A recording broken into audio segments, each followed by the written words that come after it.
Bonjour, chers téléspectateurs de Mandé TV. Nous sommes ravis ce matin de recevoir sur notre plateau, pour notre café littéraire sur le boulevard des écrivains, Monsieur Habibou Sawane. Habibou Sawane, il est peut-être à son premier livre. Mais qui êtes-vous, succinctement? On sait que vous êtes né le 5 juin, vous le suggérez dans votre livre. Qui êtes-vous, succinctement? Oh, il est très difficile pour moi vraiment de me définir, mais ce que je peux dire, Habibou Sawane est juste un citoyen comme les autres citoyens qui veut apporter sa contribution à la construction nationale. Et c'est là il a travaillé il y a plusieurs années. Comme vous pouvez le constater dans les livres, nous avons un parcours presque volontaire, parce qu'il faut noter qu'il y a plus de 10 à 15 ans, nous sommes dans l'écosystème du volontariat et des activités de la jeunesse malienne. C'est d'ailleurs ce qui nous a donné les bagages nécessaires pour écrire ce livre. Je peux dire que je suis un acteur de la jeunesse malienne, un acteur du volontariat et un acteur de la construction citoyenne au Mali qui veut apporter sa pierre. Et même un activiste. Un activiste, bien sûr. Merci. Alors, vous avez écrit ce livre, Décoloniser l'école africaine et libérer les apprenants, en sous-titre, des vraies solutions aux vrais problèmes. Ce qu'on ne vous dit pas à l'école et sur l'école. Bien sûr. Alors, pourquoi ce titre et qu'est-ce qui est le contenu de ce titre-là dans votre livre, en quelques mots? En quelques mots, d'abord, ce livre vient des constats. Comme vous avez lu dedans, nous avons organisé une formation en 2022 qui consistait à former 1000 élèves et étudiants sur l'entrepreneuriat. Et c'est lors de cette formation que nous nous sommes rendus compte qu'il y a un vrai besoin de décolonisation vraiment du système éducatif et de la libération des apprenants. Parce que cette formation était centrée sur l'entrepreneuriat, vu les besoins pour pouvoir anticiper un peu les problèmes de l'insertion socio-professionnelle des jeunes. C'est là qu'avant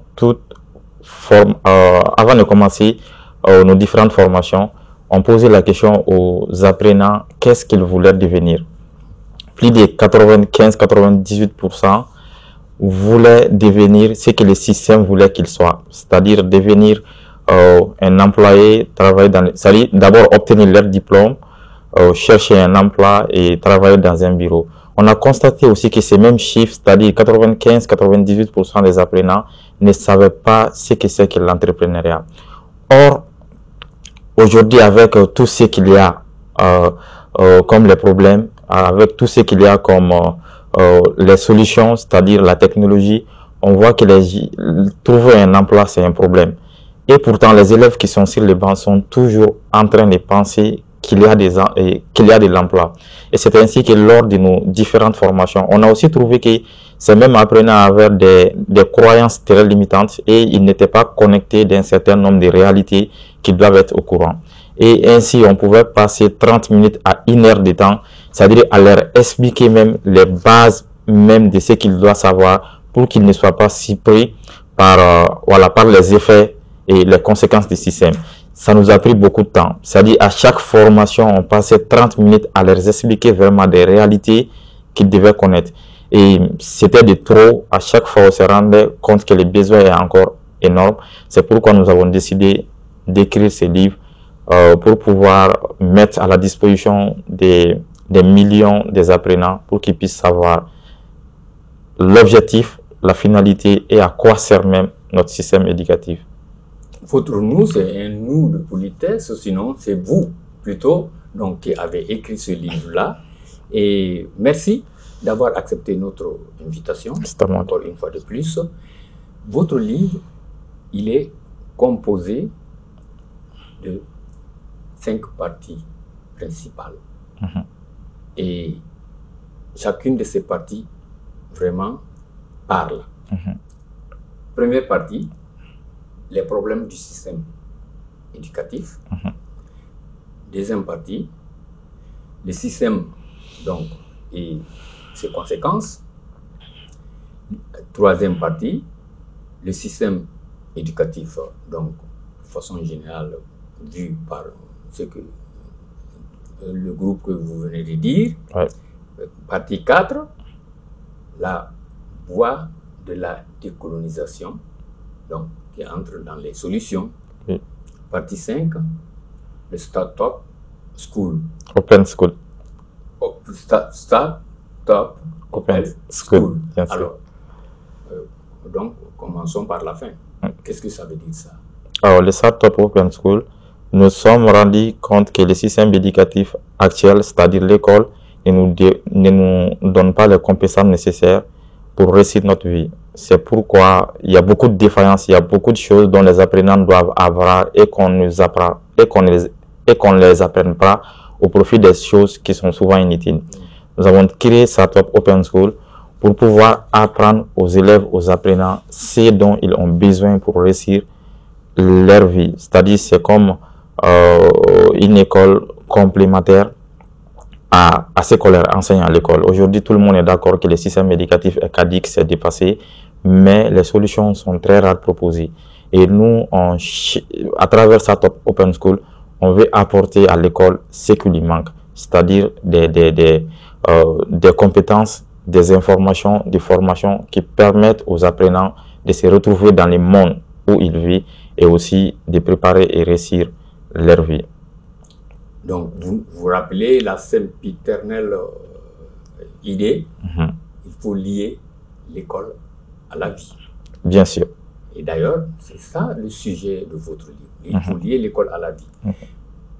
Si nous commençons, nous entrons dans votre livre. Oui. Il y a une longue page de remerciements.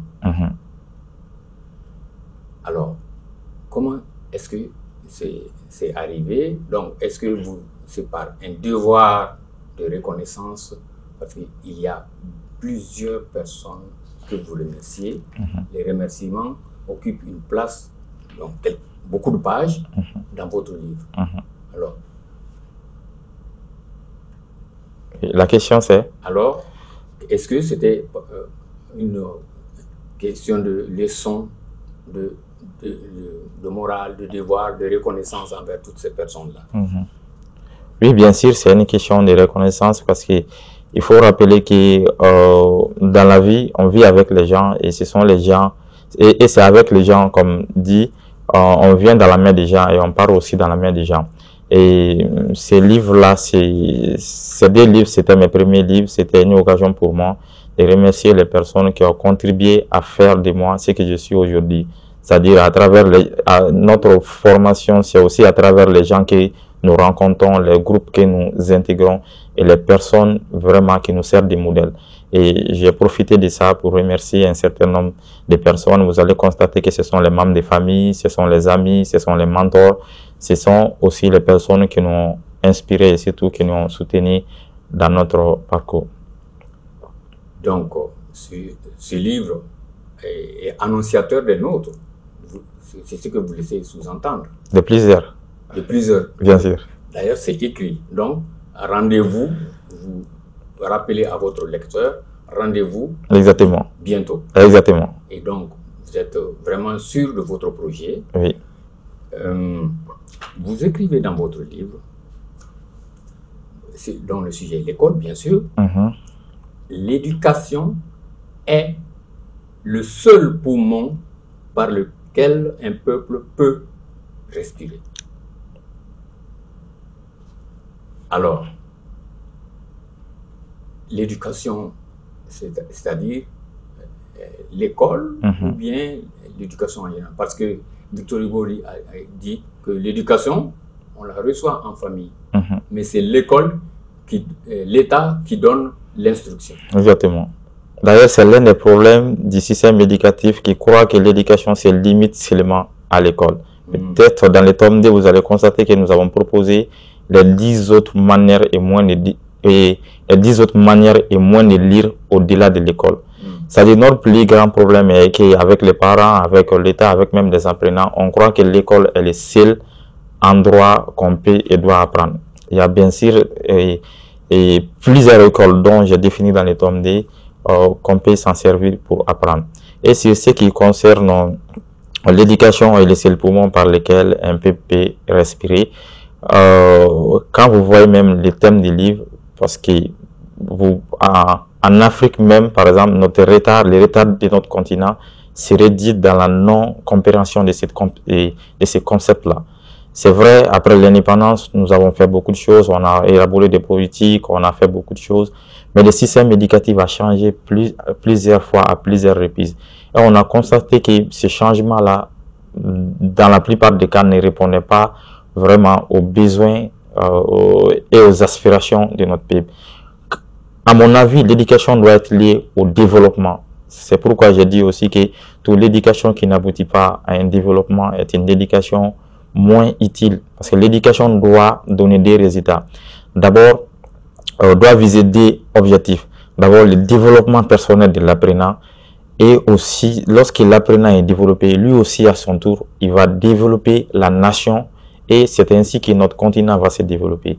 Et vous allez constater que décoloniser l'école africaine et libérer les apprenants, c'est même au-delà des systèmes éducatifs, ça part du développement.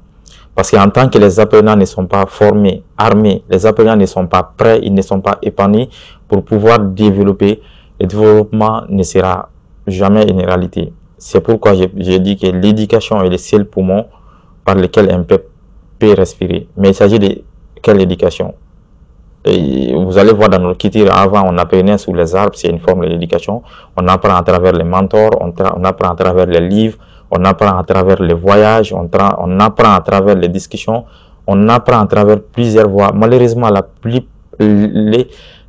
c'est-à-dire notre système éducatif nous fait croire qu'on apprend seulement à l'école, c'est ce qui fait notre problème. Et la solution, c'est d'apprendre aujourd'hui à apprendre. C'est-à-dire apprendre aux apprenants à éduquer et même à apprendre, et c'est là que nous allons aboutir au développement. Et d'ailleurs, votre livre rappelle donc la scène éternelle à section d'Amadou Hampâté-Bâ, oui, en Afrique, oui. Un vieillard qui brûle, un vieillard qui meurt, C'est une bibliothèque qui brûle. Et au fur et à mesure, vous développez ça d'ailleurs. Vous pensez, comme l'autre qui dit que les meilleurs pays au monde sont ceux qui ont les meilleures écoles. S'ils ne le sont pas aujourd'hui, ils le seront demain. Exactement. C'est ça, en fait, le constat même du livre.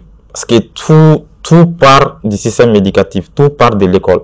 Vous allez voir que la majorité même de la population confie l'éducation de leurs enfants à l'école. Et vous allez voir que l'école est un système comme tout autre système qui a des objectifs, qui a des buts. Et souvent, ces objectifs-là ne sont pas en accord avec les besoins même de l'apprenant. C'est-à-dire ne sont pas en accord avec les talents, les potentialités même de l'apprenant. C'est pourquoi il y a quelqu'un qui a dit que quand on juge un poisson par sa capacité à grimper l'arbre, il pensera toute sa vie qu'il est stupide. C'est-à-dire quand on part à l'école, on juge tout le monde de la même manière. Par exemple, certains ont des talents de chanter, certains ont les talents de jouer au football, certains ont l'art, certains ont les talents d'écouter. Mais on essaye de mettre tout le monde dans les mêmes moules et essayer de les modeler. C'est ce qui fait aujourd'hui notre manière. Pour pouvoir remédier à ça, nous avons proposé des solutions. Et c'est vraiment, comme je l'ai dit, de baser l'éducation sur les besoins des apprenants et sur les besoins du développement. C'est d'ailleurs pourquoi j'ai développé une éducation, développement. C'est-à-dire l'éducation, le développement doit aboutir et l'éducation doit aboutir au développement. Vous allez constater que les meilleurs ingénieurs, les meilleurs militaires, les meilleurs fonctionnaires, les meilleurs qui doivent travailler pour développer des pays sont formés dans l'école. C'est-à-dire sont formés à l'école. Et s'ils ne sont pas mal formés, et s'ils sont braqués même, comme je l'appelle dans les livres, le braquage mental. Voilà, quand ils sont braqués, ils ne pourront pas développer vraiment, ils ne pourront pas se développer et à moins raison de développer les pays. Et ça continue d'ailleurs. Donc, l'école est vraiment mise en cause. C'est le sujet de votre livre. Exactement. Et d'ailleurs, mais ce n'est pas... C'est dur au départ, parce que vous diagnostiquez les problèmes, donc, et vous nous mettez dans le système, mais vous nous proposez des solutions. Bien sûr. Et en proposant ces solutions, d'ailleurs, on vous lit au début, il est destiné aux parents qui veulent comprendre le but, la finalité de l'école afin d'orienter leurs enfants, accompagner leurs enfants à découvrir leurs talents et exploiter, c'est ce que vous venez de dire. Exactement. Débarrasser leurs enfants des croyances limitantes, contribuer à la réussite scolaire. Oui. Il est destiné aux parents qui ne veulent pas contribuer à la destruction des talents. Ce livre est destiné aux directeurs d'école et aux enseignants qui, donc, finalement, ce livre doit être le livre de chevet de l'école malienne. Exactement. C'est pas l'école malienne seulement, c'est l'école africaine, bien sûr. Parce que, comme vous venez de le dire, l'école est composée de différents acteurs. Et chacun doit jouer son rôle. Il y a l'État qui définit les politiques éducatives. Il y a l'administration qui les met en œuvre. Il y a les enseignants ont aussi un rôle important à jouer dans ça, les parents et les apprenants eux-mêmes. Vous allez voir qu'au niveau des solutions, nous allons proposer des solutions à chaque acteur. Et nous sommes beaucoup basés sur l'apprenant parce que c'est de lui qu'il s'agit. C'est très souvent les apprenants qui sont victimes même du système. Et là, nous leur proposons des solutions pour sortir des sentiers bâtis, pour qu'ils puissent, au-delà du système, qu'eux-mêmes puissent apprendre, qu'eux-mêmes puissent se développer pour réaliser leurs rêves, utiliser leurs talents et atteindre leurs objectifs. Et c'est là aussi, il y a des parents aussi qui ont leur rôle à jouer, il y a les écoles. C'est pourquoi on s'adresse vraiment à des multiples acteurs pour pouvoir, trouver des solutions aux problèmes dont nous avons posé. Votre livre, on le dit, on revient là-dessus, il est très clair. Donc, les problèmes du système éducatif. Alors, quels sont les principaux problèmes de ce système éducatif que vous pouvez donc dire à nos téléspectateurs avant qu'ils n'aillent acheter le livre? Ok, les problèmes... Afin qu'ils aillent acheter le livre. Ok, le problème c'est à plusieurs niveaux. Il y a d'abord les problèmes des méthodes d'enseignement, les problèmes du contenu, les problèmes même de la durée d'apprentissage, les problèmes même du contenu enseigné. Je pense qu'on peut limiter ces problèmes à un certain nombre de points. Premièrement, ça c'est même le contenu. C'est-à-dire ce qu'on apprend, comme je l'ai dit dans les livres, c'est-à-dire l'école du XXe siècle ne peut pas résoudre les problèmes du XXIe siècle. Nous sommes au XXIe siècle, on doit, comment disons, on doit créer une école adaptée à ces réalités.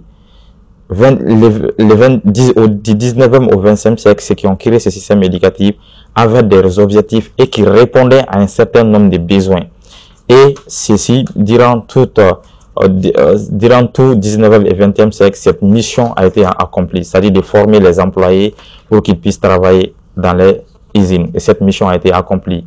Et aujourd'hui, avec les intelligences artificielles, avec la technologie, avec l'Internet, on peut apprendre à partir de chez nous. On peut apprendre des choses. Quand on constate que juste là, aujourd'hui, on apprend aux enfants, par exemple, que la découverte scientifique, on les apprend la machine à vapeur. C'est-à-dire, on les apprend des choses dépassées, on les apprend des découvertes qui ont été même dépassées. C'est-à-dire, l'école n'est pas mise à jour par rapport aux réalités d'aujourd'hui. L'école n'est pas liée à la vie. L'école n'est pas liée à la vie et c'est déconnecté de la réalité. Et ce que ça peut causer comme problème, c'est que les apprenants, on forme les apprenants sur les choses qui ne vont pas les services dans le monde où nous sommes aujourd'hui. C'est ce qui a peut-être motivé la réforme de 1962 de Modibo Keïta, qui a eu quand même de gros avantages pour l'école malienne. Exactement, ça a eu des avantages et ça devait continuer. Malheureusement, avec comme vous avez dit, les problèmes du système, notre problème aussi a été, et on espère qu'avec les nouvelles autorités, ça va changer. Ça a été toujours à la merci, c'est-à-dire le changement des systèmes a été toujours à la merci des bailleurs. Aujourd'hui, tel bailleur vient, il finance, il demande les LMD, il finance la méthode active. On change, c'est-à-dire notre école même est devenue comme un cobaye, par exemple, pour les autres, pour tester pour tester leur système. Et aussi, on peut parler aussi comme problème, on passe plus de 15 ans à l'école, et souvent même plus de 18 ans. Les gens qui sont dans les systèmes, très souvent, après, on a la licence, vous allez trouver qu'ils n'ont aucune qualification. Donc, M. Sabani, on va le dire quand même, puisque c'est le sujet de votre livre, décoloniser. Oui. Et vous dites l'école africaine en général. Oui. Mais dans le cas du Mali, nous avons été colonisés par la France. Exactement. Et apparemment, c'est le plus mauvais système éducatif donc, que l'on constate, puisque en comparaison au système des pays anglophones. Exactement. Parce que dans notre système, par exemple, comme je l'ai dit, on peut passer jusqu'en EVA à apprendre que la langue française. C'est-à-dire la compréhension est sera difficile. Vous allez voir que des premières années jusqu'au 9e année, on va apprendre les grammaires, la conjugaison et aussi, voilà, tout on développe. Et vous allez voir que jusqu'après le bac, on n'a pas une spécialisation. C'est-à-dire, après le bac, vous avez votre diplôme, mais vous ne pouvez rien faire avec votre diplôme. Et aussi, le pire est encore, vous n'avez pas les compétences ni les qualifications nécessaires. Vous allez demander à une personne, par exemple, qui a la licence, le master, qu'est-ce que vous pouvez faire? Il ne peut pas répondre. Après 15 ans sur le banc. Et vous allez constater que quelqu'un dans les quartiers qui va s'inscrire à un métier pendant 3 ans, 4 ans, 5 ans, il maîtrise son métier, il vit de ça. Alors que nous pensons 15 ans, 20 ans sur le banc sans pouvoir vivre avec, sans apprendre des compétences pratiques qui peuvent nous servir. D'accord. Et Bouyagui Fadiga, instituteur Amadou Ampateba, lui disait, et jeune homme, apprends que l'école te donnera des diplômes, mais c'est la vie qui te forme. Donc, c'est ce qui est vraiment donc, dit dans votre livre. Exactement. Lier l'école à la vie, on l'a répété plusieurs fois. Exactement. Et votre livre tourne autour de 10 mythes. Les mythes autour de l'école.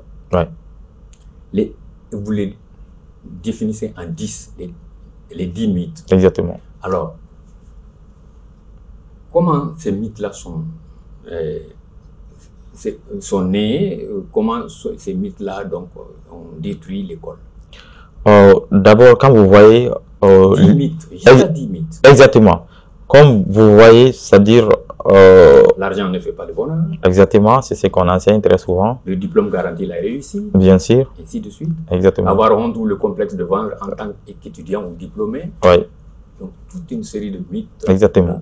Qui empêchent notre développement, c'est ça? Exactement. Et votre livre veut trouver la solution à cette situation-là. Exactement. Parce que le plus grand problème du système est qu'il nous fait croire des choses qui ne sont pas des réalités. C'est-à-dire, j'ai même parlé des mensonges du système. C'est-à-dire, les vérités d'aujourd'hui peuvent être les mensonges de demain. Et les mensonges de demain aussi peuvent se confirmer aujourd'hui. Tout dépend du temps.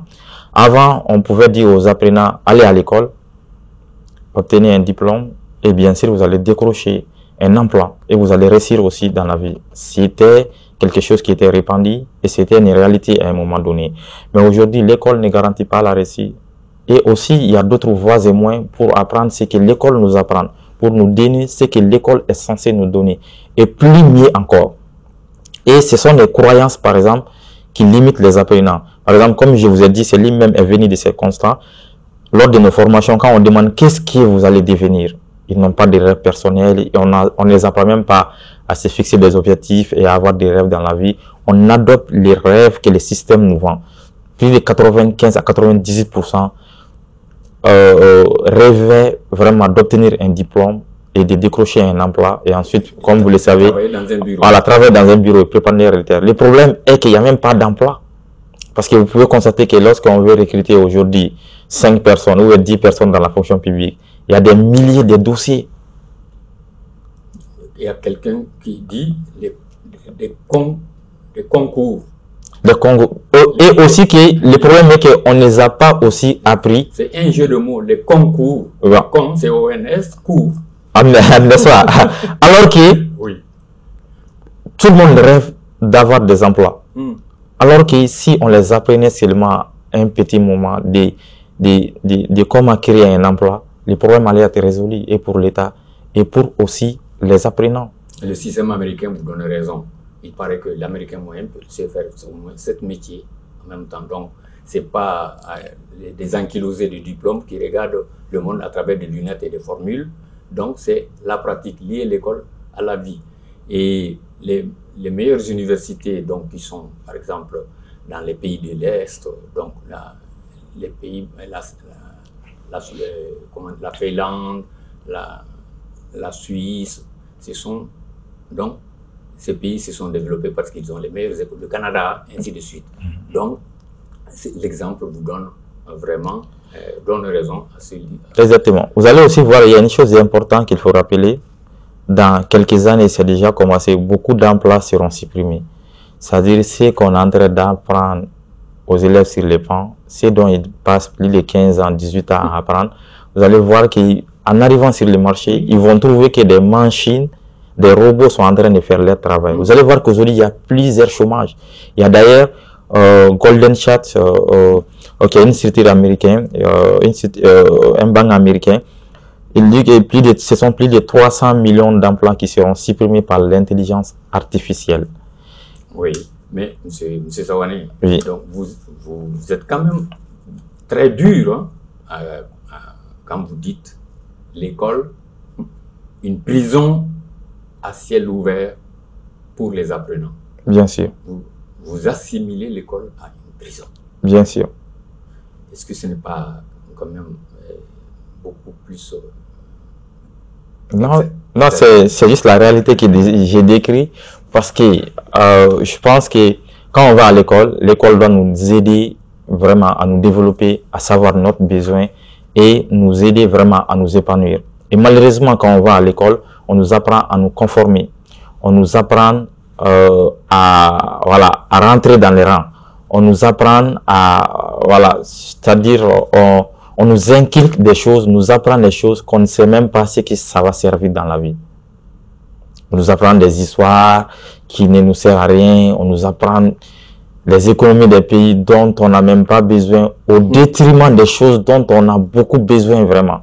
Par exemple, on ne nous apprend pas comment créer de la richesse, on ne nous apprend pas comment gagner de l'argent, on ne nous apprend pas comment utiliser, comment découvrir et développer ses talents, on ne nous apprend pas à rêver et à fixer des objectifs, on ne nous apprend pas tout simplement c'est-à-dire à faire face aux réalités de la vie. C'est pourquoi les apprenants sont très souvent déconnectés même de la vie réelle. C'est un problème des systèmes. Et ça, c'est de nous mettre aux prisons, parce qu'après 15 ans, vous allez trouver qu'ils sont dans un monde où ils ne comprennent pas les langages. C'est-à-dire, c'est comme si moi, je vais en Chine, par exemple, je ne comprends pas les Chinois. Je vois les gens, ils évoluent, ils parlent, mais je ne comprends rien. C'est ce que l'école fait aujourd'hui aux apprenants.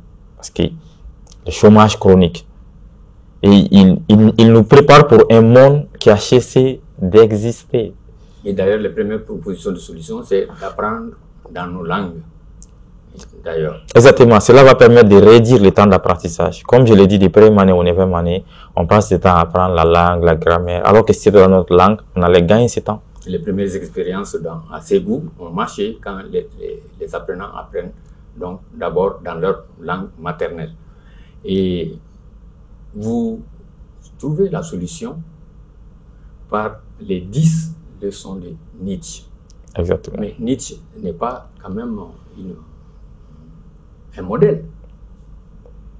Un modèle, oui, un modèle par rapport à quoi, par exemple? Nietzsche, le philosophe allemand, Nietzsche, donc plus ou moins en comparaison à l'école malienne, donc vous trouvez la solution dans les 10 leçons de Nietzsche. Et Nietzsche, donc, la personnalité de Nietzsche, plus ou moins, c'est un grand philosophe, mais qui n'était même plus en possession de toutes ses facultés mentales. Et vous nous proposez ces solutions. Exactement. Le problème n'est pas Nietzsche. Et même souvent, quand les gens vont lire la couverture du livre, ils vont penser que nous sommes contre l'école, comme beaucoup le disent. Mais nous ne sommes pas contre l'école, nous sommes comme le système. Il y a des bonnes choses au système qui vont prendre. Et moi aussi, ma pensée, c'est que quelle que soit la personne, s'il dit des bonnes choses, s'il a des bonnes propositions, on doit l'adopter. C'est-à-dire, quel qu'il soit un Français, un Américain, un Chinois, quelle que soit la nationalité de la personne, on apprend de tout le monde. C'est-à-dire, mais malheureusement, notre problème est qu'on apprend des choses négatives des autres. C'est-à-dire, c'est d'ailleurs pourquoi on parle du choc des civilisations. Et ces chocs-là, on n'importe pas, on n'importe pas, par exemple, les choses positives, mais les choses négatives. C'est pourquoi on doit apprendre, par exemple, quand on parle de la France aujourd'hui, la France n'a pas que des mauvaises choses. Les États-Unis, la Russie, ils n'ont pas que des mauvaises choses. Ils ont des côtés positifs. Par exemple, quand vous allez demander à un Américain ou à un Français aujourd'hui, par exemple, son avis sur la Russie, qu'est-ce qu'il va dire? Mais c'est là, et quand vous allez demander à un Malien, par exemple, quel sera son avis? Vous allez voir que les avis diffèrent, mais l'important, c'est de prendre les bons côtés de chaque personne, de chaque chose. D'ailleurs, c'est ce qui va nous permettre de réussir. Et donc, comme avant que les minutes ne nous prennent la main, vous dites la nouvelle Afrique se construit par des hommes et des femmes décomplexés et bien éduqués qui seront aux commandes demain. Bien sûr. C'est l'éducation qui façonnera et qui émergera une Afrique libre et indépendante. Donc, l'école qui est la courroie de transmission entre la famille, la société et l'école elle-même, c'est donc la base de l'éducation. Oui. Et il y a une anecdote à propos du Japon. Dans une classe, la maîtresse a demandé quand la glace fond, qu'est-ce que ça donne? Il paraît que c'était en maternelle. Quand la glace fond, qu'est-ce que ça donne? Il y a un élève qui a dit quand la glace fond, ça donne le printemps.